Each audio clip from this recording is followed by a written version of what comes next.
श्री शिवाय नमस्तुभ्यम दोस्तों। स्वयं भगवान भोलेनाथ ने बताया कि मेरे भक्त रावण के द्वारा बताई गई इन जड़ों को अगर कोई भी व्यक्ति सावन के इस पवित्र महीने में धारण करता है तो उसकी मनवांछित इच्छाओं को मैं स्वयं पूर्ण करता हूं। दोस्तों, क्या आप जानते हैं कि रावण, जो कि एक असुर था, उसने ऐसे ऐसे पेड़ पौधों की खोज की थी जिनसे वो खुद बात किया करता था, और उन्हीं पेड़ पौधों की जड़ों में छुपे हैं जीवन के सबसे अगूढ़ रहस्य, और इंसान को बिना किसी साधना के यह महाशक्तिशाली भी बना देते हैं। और जब बात हो सावन के महीने की, शिव के महीने की, तब इनकी जड़ों की शक्ति 1000 गुना तक बढ़ जाती है। और सावन के महीने में जो कोई व्यक्ति भी इन जड़ों को धारण करता है उसके जीवन में बरसता है शिव का आशीर्वाद और मनवांछित इच्छाओं को पूर्ण करने का कहलाता है यह सावन का महीना। नमस्कार दोस्तों, स्वागत है आप सभी का आपके अपने चैनल पर, जहां हर दिन मिलता है आपको धर्म मंत्र और वनस्पति विज्ञान का अलौकिक ज्ञान। दोस्तों, सावन 2025 में रावण संहिता के अनुसार पहनी जाने वाली यह रहस्यमयी और आपको हर इच्छाओं को पूर्ण करने वाली इन जड़ों के बारे में आज मैं बताने वाला हूं। बहुत ही ध्यान से हर एक जड़ को समझिएगा और फिर अपनी परेशानियों के हिसाब से इन जड़ों को धारण कीजिएगा। धारण कहाँ करना है, गले में या फिर हाथ की बाजू में, कब करना है, कितने दिन तक करना है और किस प्रकार से करना है, सारी जानकारी आज की इस खास वीडियो में मैं आपको बताने वाला हूं। लेकिन उससे पहले शिव जी की इस वीडियो को लाइक करके, चैनल वास्तुशास्त्र ज्ञान को सब्सक्राइब करके कमेंट सेक्शन में 3 बार हर हर महादेव ओम नमः शिवाय जरूर लिखिएगा। सबसे पहले आप यह समझिए कि रावण को महाज्ञानी यानी कि ब्रह्मज्ञानी क्यों कहा जाता है। देखिए, रावण केवल लंकापति नहीं, रामायण का विलयन नहीं है, वो भगवान शिव का परम भक्त भी है और एक महाज्ञानी पंडित है और तंत्र बृहस्पति विज्ञान का महाराज कहलाता है। और उसने शिव तांडव, स्तोत्र, रावण संहिता, शिव संहिता की रचना भी की थी, जिनमें छिपा है ब्रह्मांडीय रहस्य। रावण संहिता के अनुसार 5 ऐसी रहस्यमयी जड़ें हैं जो सावन के महीने में अगर कोई भी व्यक्ति धारण करता है तो उसके जीवन में कभी किसी प्रकार का कोई कष्ट आता नहीं है, आने वाले संकट भी टल जाते हैं। यहां तक कि अकाल मृत्यु का जो भय है, पूरे परिवार में किसी की कोई अकाल मृत्यु नहीं होती है। साथ ही मनवांछित इच्छाओं को पूर्ण करने के लिए भी कई लोग इन जड़ों को धारण भी करते हुए आए हैं, और मैं खुद इन पौधों को इस सावन के महीने में धारण करने वाला हूं। दोस्तों, पहली जड़ बता रहा हूं, बहुत ध्यान से सुनिएगा। 5 जड़ें बताने वाला हूं और 5ओं जड़ एक से बढ़कर एक है। सबसे पहली जड़ है काले धतूरे की जड़। जी हां दोस्तों, इसमें भैरव का वास होता है, शनि और महाकाल का वास इसके अंदर माना जाता है। इसे धारण करने से नकारात्मक शक्तियों से सुरक्षा मिलती है, राजनीति और व्यावसायिक में सफलता मिलती है। जो लोग भी राजनीतिक क्षेत्र में हैं या फिर व्यावसायिक क्षेत्र में हैं, उन्हें हमेशा सफलता का ही मुंह देखने को मिलता है, सम्मान मिलता है और भय का बिल्कुल ही आपके मन से भय जो है वह भाग जाता है। सबसे पहले काले धतूरे के जड़ को आपको तोड़कर लाना है और सावन के महीने के जो भी सोमवार आते हैं, किसी भी सोमवार के दिन सबसे पहले इसे शिवलिंग पर आपको अर्पित करना है और उसके कुछ देर बाद उसे उठाकर आपको धारण करना है। धारण करने के लिए आप किसी भी लाल रंग के कपड़े में इसकी जो जड़ है, यानी कि काले धतूरी की जड़ जो होती है, या फिर इसके फल के अंदर की जो बीज है, उसे लाल रंग के कपड़े में बांधकर अपनी बाजू में धारण कर सकते हैं। इससे जितने भी प्रकार के आपके डर है, भय है, वह तो दूर होते ही हैं। साथ ही व्यवसायिक क्षेत्र में भी आपको अपार सफलता देखने को मिलती है। रावण अपने जमाने का एक महान साइंटिस्ट कहलाता था दोस्तों, जिसने पुष्पक विमान यानी कि एक तरीके से एरोप्लेन की खोज भी की थी। रावण अपने 10 शीशों के कारण आज भी जाना जाता है। रावण के शिव तांडव स्तोत्र का जो गान किया जाता है, न भगवान शंकर को प्रसन्न करता है, बल्कि रावण के द्वारा ही रचित रावण संहिता में रावण के धनवान होने का राज्य सहित ऐसे कई तंत्र मंत्र के बारे में भी लिखा है, जिससे गुप्त और गढ़ा हुआ धन आपको बहुत ही आसानी से मिल सकता है। यह बात रावण संहिता में, जिसमें रावण ने उसके धनवान होने का राजधन प्राप्ति और इसके अचूक और शक्तिशाली उपाय बताए हैं। देखिए, असुर के सम्राट होने के बावजूद भी रावण एक महाज्ञानी पंडित था और जो शास्त्रों के पारंगत थे, दुनिया में कोई भी ऐसा व्यक्ति नहीं है जो रावण को ज्ञान में पछाड़ सके। माना जाता है कि सौरमंडल के संपूर्ण ग्रह के जितने भी सौरमंडल में ग्रह हैं, वे सभी रावण के इशारों पर ही चलते थे। कोई भी ग्रह रावण के विरुद्ध कार्य नहीं कर सकता था। तो आप समझ सकते हैं कि रावण कितना बड़ा ज्ञानी था, कितना शक्तिशाली था। यहां तक कि मेघनाथ के जन्म के पूर्व, जब वह अपनी माता यानी कि मंदोदरी के गर्भ में था, तब रावण ने उसे अमर बनाने के लिए सभी नक्षत्रों को एक साथ स्थिति में लाकर खड़ा कर दिया था। तो इस दौरान सभी ग्रहों ने रावण से निर्देश अनुसार ही कार्य किया, लेकिन केवल शनि ने अपना स्थान परिवर्तन कर दिया, जिसके चलते मेघनाथ को अमर बनने का जो सपना था, रावण ने अमर बनाने का जो उससे सपना रखा था, वह संपूर्ण नहीं हो पाया। और इसी के कारण मेघनाथ यशस्वी पराक्रमी योद्धा होने के बावजूद भी अल्पायु ही रह गया। भले ही महापंडित रावण को रामायण का नकारात्मक पात्र माना जाता है, लेकिन माता सीता का हरण रावण ने अपनी जिंदगी के सबसे बड़ी भूल के कारण ही किया था। और यह भी माना जाता है कि रावण पहले से ही जानता था कि प्रभु श्री रामचंद्र जो है वह भगवान विष्णु जी के ही अवतार हैं। यदि उनके हाथ से उसकी मृत्यु हो तो निश्चित ही उसे बैकुंठ धाम की प्राप्ति होगी, और ऐसे में उसने अपने पूरे परिवार के उद्धार के लिए जानबूझकर प्रभु श्री राम से शत्रुता मोल ली। तो चलिए, इस वीडियो में आगे मैं आपको कुछ जड़ों के बारे में और बता देता हूं, और जिन जड़ी बूटियों के सहायता से आप धन प्राप्ति, कर्ज मुक्ति से लेके अपने जीवन की मनवांछित इच्छाओं को पूर्ण करवा सकते हैं। तो चलिए बढ़ते हैं दूसरी उस जड़ की तरफ जो आपको मनवांछित इच्छाओं को पूर्ण करने में मदद करेगा। सावन के महीने में रावण द्वारा बताई गई यह जो जड़ है, इसका नाम है काला एरण या फिर रण की जड़। ठीक है, इसकी उत्पत्ति माता पार्वती के अंश से ही हुई थी, यानी कि काले एर के अंदर माता पार्वती का वास माना जाता है। दो तरह की एरर मिलती है, एक सफेद एरर अलग होती है, लेकिन जो काला काला एरर की जड़ होती है वो सबसे ज्यादा पावरफुल मानी गई है। इससे सम्मोहन की सिद्धियां भी प्राप्त होती हैं, शक्ति और लक्ष्मी की कृपा बनी रहती है, और तांत्रिक उन्नति भी इससे होती है।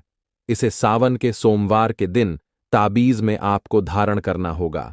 कितने बजे करना होगा, कैसे करना होगा, यह मैं आपको वीडियो के आखिरी में बताऊंगा, लेकिन सबसे पहले आप इन जड़ों का नाम लिख लीजिए और इनसे क्या क्या लाभ मिलते हैं वो समझ लीजिए। तीसरी जड़ है काली हल्दी। जी हां दोस्तों, काली हल्दी में साक्षात मां काली का वास माना जाता है, और अगर किसी व्यक्ति में दुर्भाग्य पूर्ण रूप से है, लगता है उसे कि भाई मुझे तो दुर्भाग्य का कारण मेरा कोई काम नहीं बन रहा है, दुर्भाग्य से मुक्ति पाने के लिए सावन के महीने में काले हल्दी की जड़ जो है धारण करनी चाहिए। तंत्रों में भी इसके प्रयोग किए जाते हैं और बहुत ही ज्यादा सफलता मिलती है। धन की वर्षा निश्चित रूप से कहलाती है। कई लोगों से आपने कहावत में भी सुना होगा कि धन की वर्षा करवानी है तो काली हल्दी पहन लो। ठीक है, तो सावन में गंगा जल से स्नान करवाकर इसे आपको चांदी के तावीज में धारण कर लेना है। काले कपास की चौथे नंबर की जड़ है, और काले कपास की जो जड़ है इसके पीछे मान्यता है कि अगर किसी व्यक्ति ने काले कपास की जड़ को धारण कर लिया तो उसे देवी देवताओं के विमान भी दिखाई देने लगते हैं, और इससे लक्ष्मी, सरस्वती और शक्ति की सिद्धि प्राप्त होती है। पारद की कृपा इससे सफलतापूर्ण आपको मिल जाती है। रवि पुष्य नक्षत्र में और सावन के सोमवार के दिन इसे आपको लाकर पहनना होगा। अंतिम पांचवी जड़ बता रहा हूं, कुबेर मंत्र और दूर्वा तिलक का उपाय है। बहुत ध्यान से इसे समझिएगा। आप चाहे तो कहीं लिख लीजिए। करना क्या होगा, यदि धन का मार्ग बिल्कुल अवरुद्ध हो चुका है, आपके घर में पैसा रुपया टिकता ही नहीं है, पैसा आता है तो बीमारियों में खर्च हो जाता है, या फिर पूरे तरह से पैसा खर्च होने के बाद आप कर्ज में और भी ज्यादा फंस जाते हैं, नौकरी व्यापार के लिए तरस चुके हैं, कहीं नौकरी लग नहीं रही है, एक एक पैसे के लिए अगर आप तरस चुके हैं तो 3 चीजें आपको लेनी है। सफेद दूर्वा, कपीला गाय का दूध, और इसे मिलाकर आपका तिलक करना है, और आपको एक मंत्र जो है उसका जाप करना होगा। और ये जो चीज है पूरे सावन के महीने में आपको हर रोज करनी होगी। इस तिलक को हर रोज कीजिए। अगर आप सावन के महीने के बीच में इस वीडियो को देख रहे हैं तो जिस दिन से देख रहे हैं उस दिन से भी इसे शुरू कर सकते हैं।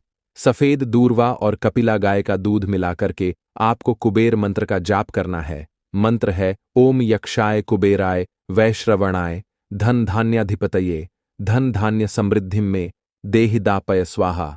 एक बार और से इस मंत्र का उच्चारण कर दे रहा हूं। ओम यक्षाय कुबेराय वैश्रवणाय धन धान्याधिपतये धन धान्य समृद्धिम में देहिदापय स्वाहा। नित्य 108 बार 3 महीने तक। अगर लगातार इसका आपने जाप किया तो आने वाली 7 पीढ़ियों तक कभी आपको धन धान्य की कोई कमी नहीं होगी। लेकिन एक चीज ध्यान रखिएगा, जब आप इस मंत्र का जाप करें तो सामने आपको कौड़ी रख लेनी है। कौड़ियां जो है वो मां लक्ष्मी की बहन के रूप में जानी जाती है। समुद्र मंथन के समय मां लक्ष्मी और कौड़ी दोनों एक साथ उत्पन्न हुई थीं और इस नाते कौड़ी को मां लक्ष्मी की बहन भी कहा जाता है। तो कौड़ी को हाथ में लेकर 108 बार कुबेर मंत्र का आप जाप कीजिए।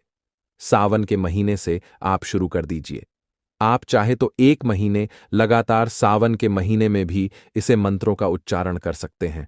और अगर 3 महीने तक आपने इसका जाप किया तो आपके जीवन में कभी किसी चीज की कोई कमी नहीं होगी। दोस्तों, तो यह थी वो 5 जड़ें जिनका आपको सावन के महीने में चाहे तो आप किसी भी दिन कर सकते हैं, लेकिन सावन के सोमवार के दिन करेंगे तो अति उत्तम होगा।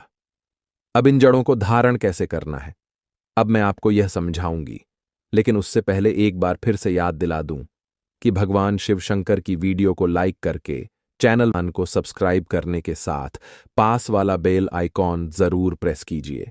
साथ ही कमेंट सेक्शन में आपको 3 बार हर हर महादेव लिखने के साथ ही आपकी जो भी मनोकामना है वो भी वहां पर जरूर लिखिए। देखिए, इससे होता क्या है, जब आप कोई चीज बार बार मैनिफेस्ट करते हैं तो वह जो जगह है जहां पे हजारों लोग एक साथ अपनी इच्छाएं लिख रहे हैं वो जगह सिद्ध हो जाती है और ऐसे में 1000 गुना ज्यादा तेजी से आपकी मनोकामना पूर्ण होने के चांसेस बढ़ जाते हैं। और होता क्या है कि जब आप कोई कमेंट करते हैं, अपनी इच्छा बोलते हैं, तो और भी जो सब्सक्राइबर्स हैं वो भी आपके कमेंट को पढ़ते हैं। मैं भी पढ़ती हूं और कब किसके मुख में सरस्वती सवार हो जाए और वो इच्छा जो है वो पूर्ण हो जाए वह कोई नहीं जानता। इसलिए ज्यादा से ज्यादा अपनी इच्छाएं जरूर लिखा कीजिए। तो चलिए फटाफट से बताती हूं कि कैसे इन जड़ों को आपको धारण करना होगा। सबसे पहले तो शुभ दिन का आपको ध्यान रखना है। सावन का सोमवार, गुरु पुष्य नक्षत्र हो तो और बढ़िया, रवि पुष्य नक्षत्र हो तो भी बढ़िया और सिद्ध योग हो तो यह सोने पे सुहागा होता है। और अगर आपको नक्षत्रों का ज्ञान नहीं है तो सोमवार के दिन आप किसी भी समय भी इस जड़ को धारण कर सकते हैं। लेकिन नियम का पूर्ण रूप से ध्यान रखिएगा। करना क्या है, एक दिन पहले ही आपको निमंत्रण देना है।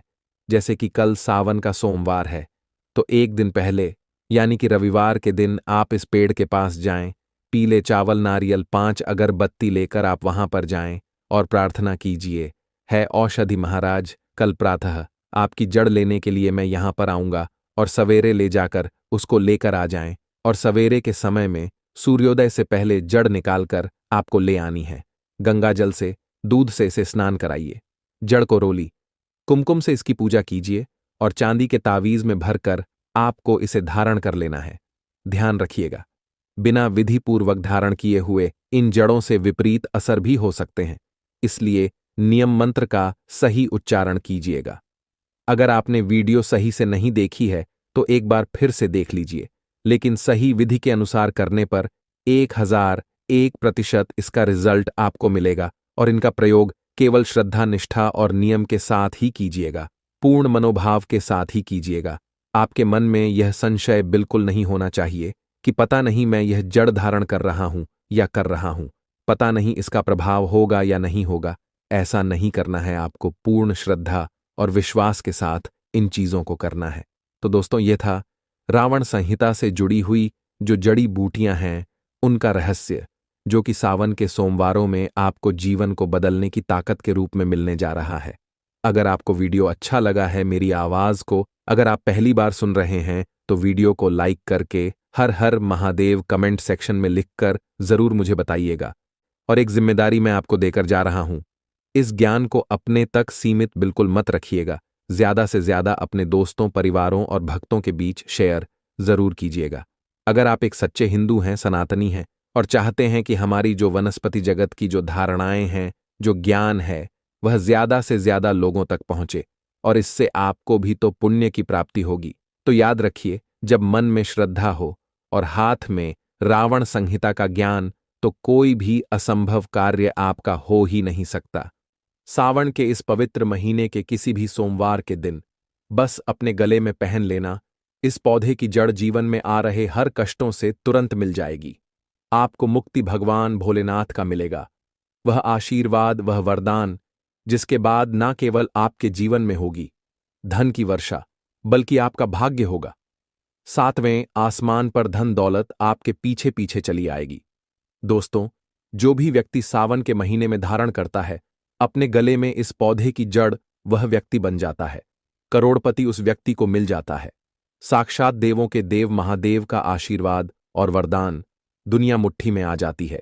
बिना दीप जलाए, बिना पूजा पाठ किए, बिना उपवास करे, मात्र सावन के पवित्र महीने में इस पौधे की जड़ को धारण करने भर से आपका बेड़ा पार हो जाएगा।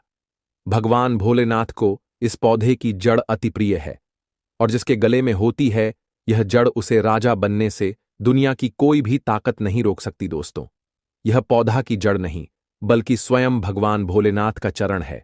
उनका विशेष कार्य शुभकारी आशीर्वाद है। खुद सावन के पवित्र महीने में इस पौधे की जड़ को अपने गले में जो है धारण करने जा रहा हूं और मैं चाहूंगा कि आप लोग भी इस पौधे की जड़ को ज्योतिष शास्त्र के अनुसार सही मुहूर्त पर इस सावन के पवित्र महीने में अपने गले में जरूर धारण कर लेना, ताकि सदैव आप पर भगवान भोलेनाथ का आशीर्वाद बना रहे। वनस्पति शास्त्र के अनुसार जो काला धतूरा है, यह बहुत ही पावरफुल चीज है। आज की जो वीडियो है, यह काला धतूरा की जड़ पहनने के फायदे के बारे में है।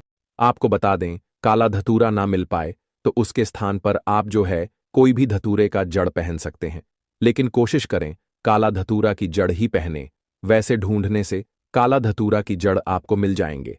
तो काला धतूरा की जड़ पहनने से शनि के कृप्रभाव, शनि की साढ़े साती और अड़ैया तत्काल दूर रहता है। बहुत से लोग नीलम रत्न धारण करते हैं। जब भी शनि की साढ़े साती लग जाती है तब, लेकिन नीलम से भी जल्दी रिजल्ट काला धतूरा की जड़ देता है। शनि की पीड़ा को दूर करने में नीलम से भी जल्दी रिजल्ट काला धतूरा की जड़ देता है। इसके धारण करने के बाद शनि की क्रूर दृष्टि नहीं लगती है, शनि के प्रभाव कम हो जाते हैं, शनि की पीड़ा दूर हो जाते हैं। दोस्तों, यह भी माना जाता है काला धतूरा की जड़ पहनने के बाद शुक्र मजबूत हो जाते हैं, राहु केतु का पीड़ा भी दूर हो जाते हैं। अगर किसी को राहु और केतु का पीड़ा सता रहा है तो वह भी दूर हो जाते हैं। किसी को अगर रात में सर्प की सपने आते हैं, मतलब किसी भी व्यक्ति को सोते समय सर्प की सपने आते हैं, या फिर अगर आपको पितृदोष लगा हो तो काला धतूरे की जड़ जरूर धारण करें। इसके पहनने के बाद पितृदोष जो है वह दूर हो जाते हैं। मैं आप लोगों को वीडियो के आखिरी में इसे पहनने के कुछ नियम भी बताऊंगा। इस नियम का आपको पालन भी करना होगा। इसकी जड़ को पहनने के बाद बहुत प्रेत बुरी शक्ति से बिल्कुल ही हमेशा बचाएंगे, हमेशा यह रक्षा करेंगे। दोस्तों, इसके जड़ धारण करने के बाद शरीर में आंतरिक ऊर्जा का प्रवाह होता है। किस प्रकार से आंतरिक ऊर्जा का प्रवाह होता है? जैसे कि अगर कोई व्यक्ति डरपोक हो तो ऐसे व्यक्ति साहसी बन जाते हैं। जैसे कोई व्यक्ति कमजोर हो तो ऐसे व्यक्ति बलवान बन जाते हैं। जिसके शरीर में अध्यात्म गुण की कमी है, ऐसे व्यक्ति इसे धारण करते हैं तो उनके शरीर में अध्यात्म गुण बढ़ने लगते हैं। दोस्तों, इसके फायदे अनेक हैं। अगर आप इसके जड़ को धारण करते हैं तो यह नजर, दोष, भूत प्रेत इसके जड़ को पहनने के बाद बिल्कुल ही आपको छू नहीं पाते हैं। भूत प्रेत इसके जड़ को पहने हुए व्यक्ति से कोसों दूर भागते हैं, क्योंकि इसके अंदर में कुछ ऐसे चमत्कारी गुण पाए जाते हैं। चलिए मैं आप लोगों को इसके जड़ पहनने के बाद क्यों भूत प्रेत भागते हैं वे भी बता देता हूं। तो इसके जड़ को पहनने के बाद भगवान शंकर की जी आपके साथ में हमेशा रहते हैं। ऐसा माना जाता है दोस्तों, जो भी व्यक्ति काले धतूरे की जड़ को पहनते हैं तो ऐसे व्यक्ति के साथ में भगवान शंकर जी के शिव जी जो है हमेशा साथ में रहते हैं। इसलिए भूत प्रेत आपसे आपके नजदीक भी नहीं आ पाते हैं, अर्थात आपके पास में आने से भी डरते हैं। अगर कोई भी व्यक्ति इस प्रकार की जड़ को धारण करते हैं तो भूत प्रेत छूने का प्रयास करेंगे तो वह भूत प्रेत भी भस्म हो जाएंगे। तो आप अपने स्वयं की रक्षा के लिए घर परिवार के जो सदस्य हैं, आप उनकी रक्षा करना चाहती हैं, तो इस प्रकार के काला धतूरा की जड़ जरूर पहने। और हो सके तो काले धतूरे की जड़ आप जो है अपने घर के मुख्य द्वार में कपड़े में बांध दीजिए। बिल्कुल ही शनिवार के दिन शयन काल के समय में बांध दीजिए। बिल्कुल ही आपके घर में भूत प्रेत प्रवेश नहीं कर पाएंगे। आपके घर में अगर कोई नजर दोष वाले व्यक्ति है तो उनके सारे नजर दोष तो है खींच लेंगे। और आपके घर में जो भी व्यक्ति आएंगे बिल्कुल ही सारे शक्ति को बाहर छोड़ते हुए आएंगे। उसके साथ में कोई भी शक्ति नहीं आएंगे। दोस्तों, इसके जड़ में जो काला धतूरा है, इसके जड़ में अगर शनिवार के दिन दूध डाला जाए या फिर सरसों के तेल को डाला जाए तो यह रुके हुए काम को पूरा करते हैं, या फिर वार के दिन इसके जड़ में दूध डाला जाए तो यह आपके रुके हुए कार्य को पूरा करते हैं। इसके जड़ को घिस करके अगर तिलक लगाया जाए, मतलब इसके जड़ को घिस करके तिलक लगाया जाए, तो यह लोगों को वशीभूत करने का काम करते हैं। अर्थात अपने कार्यक्षेत्र में आप जो जा रहे हैं या फिर इंटरव्यू देने के लिए जा रहे हैं, इसके जड़ को घिस करके तिलक लगाइए और इंटरव्यू देने के लिए जाइए। बिल्कुल ही आप इसमें सफल होंगे। दोस्तों, काला धतूर की जड़ पहनने से दैविक, शारीरिक और मानसिक यह सभी प्रकार के पीड़ा को समाप्त करते हैं, सभी प्रकार के पीड़ा को खींच लेते हैं। मैं आप सभी लोगों को कहना चाहूंगा, महंगे रत्न पहनने की जगह पर आप जो इस प्रकार के जड़ को धारण करना चाहिए, क्योंकि रत्न में मिलावट हो सकती है लेकिन जड़ में कभी भी मिलावट नहीं होती, क्योंकि आप इसे अपने स्वयं खोद करके लाएंगे। इसके जड़ को आप स्वयं लाएंगे तो इसमें किसी भी प्रकार की मिलावट का डर नहीं रहता है। दोस्तों, बड़े से बड़े शत्रु इसका धारण करने के बाद परास्त हो जाता है। लोग सर झुका लेते हैं। इसके पहनने के बाद कोई रत्न पहनने की जरूरत नहीं होती है। यह स्वयं सभी रत्न से सर्वश्रेष्ठ एवं फलकारी होता है। यह ग्रहों के अधिष्ठता है जिसने काला धतूरा का जड़ पहना है। जो भी व्यक्ति काला धतूरा की जड़ पहना है उसकी किस्मत चमक गई है। कई लोगों में जल्दी प्रभाव दिखता है तो कई लोगों में थोड़ा देर से प्रभाव दिखता है, लेकिन अपना प्रभाव जरूर दिखाता है। काला धतूरा की जड़ पहनने के बाद व्यक्ति में आध्यात्मिक उन्नति हो जाता है। ऐसे व्यक्ति धीरे धीरे धार्मिक बनना शुरू हो जाते हैं। ऐसे व्यक्ति के दिन दुगनी एवं रात चौगुनी तरक्की होना शुरू हो जाती है। ओम नमः शिवाय। हे भगवान शिव, सावन के महीने में जो सुहागन महिला यह एक काम कर लेगी उसकी हर मनोकामना होगी पूरी, और यदि कोई कन्या यह काम करेगी तो उसको मनचाहा वर मिलेगा। हे भगवान शिव, यदि सावन सोमवार में आपके इस भक्त से कोई भूल हो जाए तो क्षमा करना, हम सब आपकी ही संतान हैं। और जो इस वीडियो को लाइक करें उसके दुख दर्द और गरीबी को दूर कर देना, लाइक जरूर करें। सावन की हार्दिक शुभकामनाएं। दोस्तों, सावन सोमवार के पवित्र दिन में यहाँ पर बांधे एक जोड़ी हरी चूड़ी 24 घंटे के अंदर में देखे चमत्कार। सावन का जो महीना होता है मर्यादा एवं ये भक्ति का महीना होता है, भक्ति का माह होता है। सावन के पूरे महीने पर भगवान भोलेनाथ जी का नियंत्रण माना जाता है।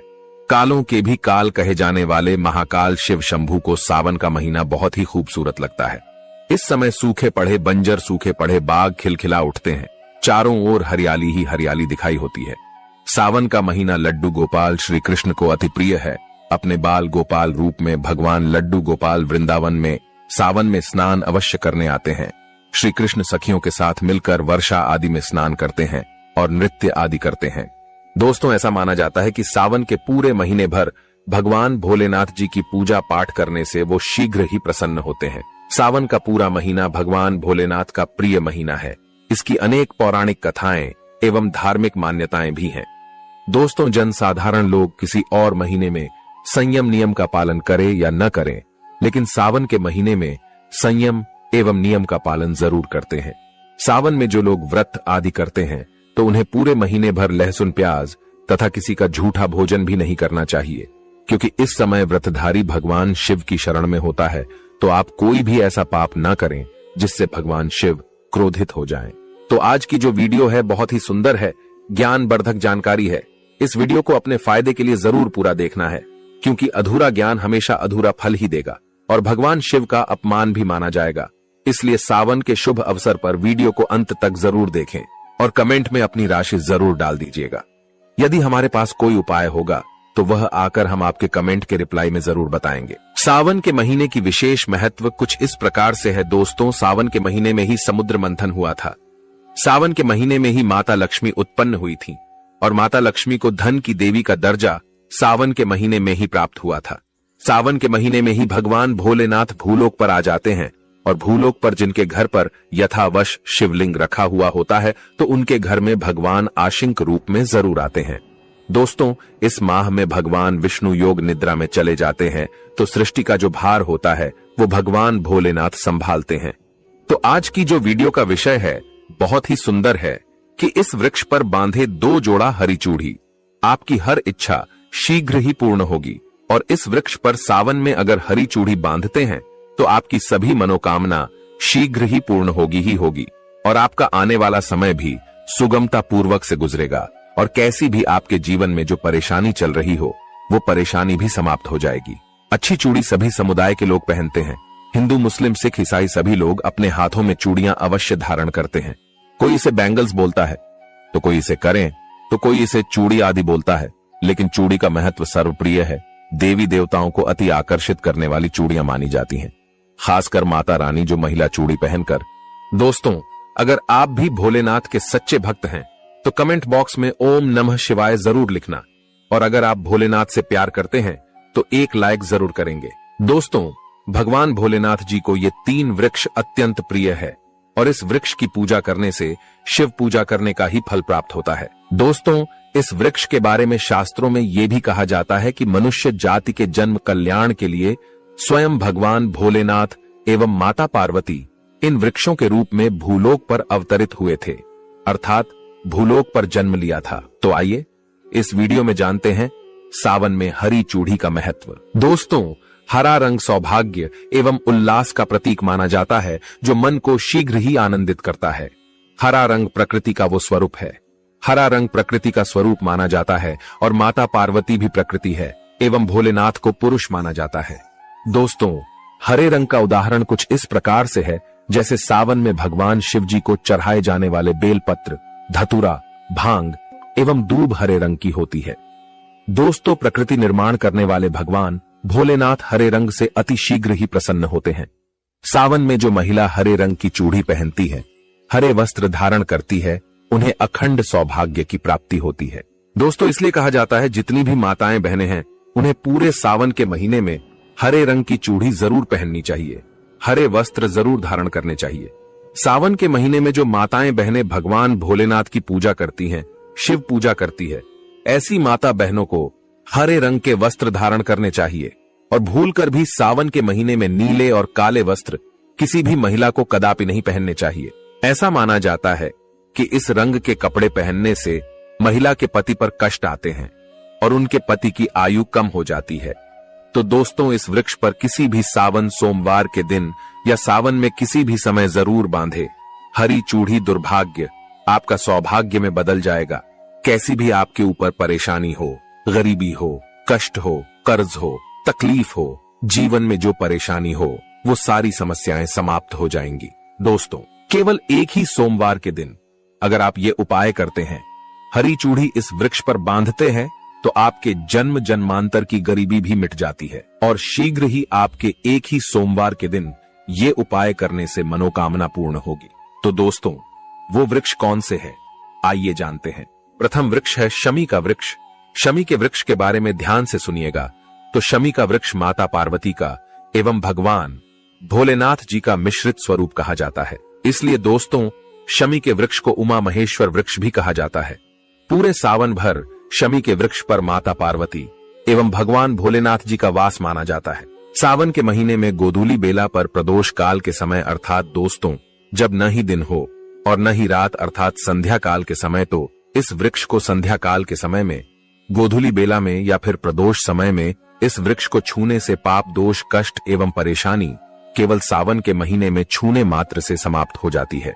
दोस्तों, सावन के पवित्र महीने में अगर शमी वृक्ष की जड़ पर कच्चा दूध डाला जाए तो भगवान शिव शीघ्र ही प्रसन्न होते हैं एवं माता पार्वती का ढेर सारा आशीर्वाद प्राप्त होता है। दोस्तों, शमी के वृक्ष का महत्व कुछ इस प्रकार से है। भगवान राम रावण पर आक्रमण करने के पूर्व भगवान राम ने शमी वृक्ष की पूजा की थी और पांडवों ने अपने दिव्य हथियार भी शमी के वृक्ष के नीचे में दबाए थे। शमी का वृक्ष जिस घर में लगा होता है उस घर का कल्याण हो जाता है और उस घर में सभी प्रकार के भौतिक सुख वास माना जाता है। तो दोस्तों, सावन के किसी भी सोमवार के दिन चमी वृक्ष पर उमा महेश्वर का ध्यान करते हुए 2 जोड़ी हरी चूड़ी एवं हरे रंग का रिबन जरूर बांधना चाहिए, या फिर हरे कलर का जो भी आपको श्रृंगार आदि मिल जाए वो आपको जरूर बांधना चाहिए, जैसे कि हरे रंग की मेहंदी, हरे रंग की बिंदी आदि, या हरी चूड़ियां जरूर बांधनी चाहिए। दोस्तों, कैसी भी आपकी मनोकामना हो वो एक ही बार में पूर्ण हो जाएगी, क्योंकि इस खास समय पर यानी सावन के समय में भगवान शिव खास तौर पर वास करने आते हैं धरती पर, और शमी के वृक्ष में स्थायी रूप से वास करते हैं। शमी का वृक्ष छूने मात्र से आपकी मनोकामना शीघ्र ही पूर्ण हो जाएगी। पूरे सावन भर अगर शमी के पत्ते भोलेनाथ जी को उनकी पूजा में चढ़ाते हैं तो इससे अष्टलक्ष्मी आपके घर में वास करती है। आपके घर में कैसी भी गरीबी हो, दरिद्रता हो, दुख हो, परेशानी हो, गरीबी हो, बीमारी हो, सब समाप्त हो जाती है और पूर्ण रूप से आपके घर में भौतिक सुख आकर के निवास करने लगते हैं। दोस्तों, दूसरा वृक्ष है धतूरे का वृक्ष। धतूरे का वृक्ष भगवान भोलेनाथ के उग्र रूप काल भैरव के अंश से उत्पन्न हुआ है। ऐसी मान्यता है कि शिवलिंग पर धतूरे के पत्ते या पुष्प फल चढ़ाने से राहु, केतु एवं शनि के कुप्रभाव समाप्त होते हैं। धतूरे के वृक्ष पर सावन के किसी भी सोमवार के दिन अगर 2 जोड़ी हरी चूड़ी बांधे तो शत्रुओं से छुटकारा मिलता है एवं शत्रुओं का सर्वनाश होता है। और दोस्तों, सावन सोमवार के दिन धतूरे का वृक्ष छूने मात्र से भगवान शिव आपके घर में दौड़े चले आएंगे। दोस्तों, अगर सावन के किसी भी शनिवार के दिन धतूरे के वृक्ष पर बाबा काल भैरव का ध्यान करते हुए हरी चूड़ी अगर बांधी जाए तो घर से भूत, प्रेत, बाधाएं सब नष्ट हो जाती हैं, भस्म हो जाती है। एवं छोटे से धतूरे की जड़ अगर घर के किसी भी कोने में छुपा दी जाए या घर में जमीन में गाड़ दी जाए तो भूत, प्रेत इत्यादि का वास घर में कभी नहीं होता है। घर से सभी बाधाएं शिव के वास होने से भाग जाती हैं। दोस्तों, जो तीसरा वृक्ष है वो है बेल का वृक्ष। अगर भगवान शिव को बेलपत्र न चढ़ाए जाए तो सावन का व्रत अधूरा माना जाता है और बिना पत्र चढ़ाए ही शिवलिंग पर जल भी व्यर्थ हो जाता है। इसलिए जब भी आप भगवान शिव पर बेलपत्र चढ़ाए तो 5 बेलपत्रों पर उसके ऊपर में श्री राम अवश्य लिखे। इससे भगवान शिव जल्दी और अत्यंत प्रसन्न हो जाते हैं। दोस्तों, सावन में बेल वृक्ष छूने से कई तीर्थों का लाभ मिलता है।